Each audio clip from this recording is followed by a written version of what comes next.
This is our third video on factoring, and today we're going to discuss how to factor quadratic trinomials through intelligent trial and error. So this is an example of a quadratic trinomial. It's called a trinomial because there are three distinct terms, and it's called quadratic because the highest term has a power of 2, or a square of x. And quadratic, you might know that the prefix quad often refers to 4, but actually its usage in terms of quadratic refers to the idea of a square, and the word for square in Latin made a reference to a square having 4 sides. So don't think 4 when you see the word quadratic, think square terms. Anyway, so we have our quadratic expression over here, and we want to factor it. First, let's notice how it's composed. We have a x squared term, we have a x term, or 6x, and we have a term with no variables attached to it, which we call the constant term. And we want to express this as a product of binomials such that when we multiply them together, we're going to get what's on top. And so we're missing two numbers here. We're missing a number in the first binomial and a number in the second binomial. And we know that when we distribute, it'll look something like this.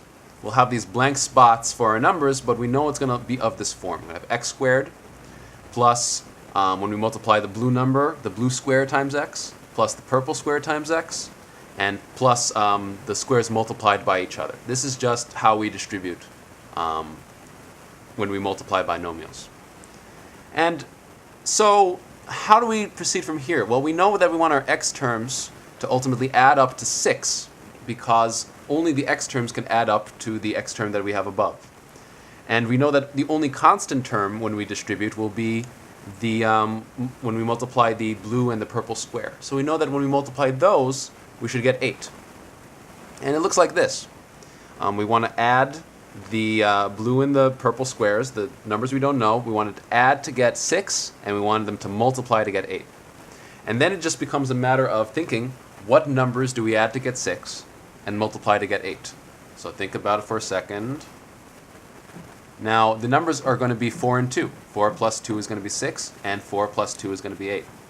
And as you see, when we substitute those terms into our binomials, everything works out. So we're going to have x squared plus 4x plus 2x, that's going to be 6x.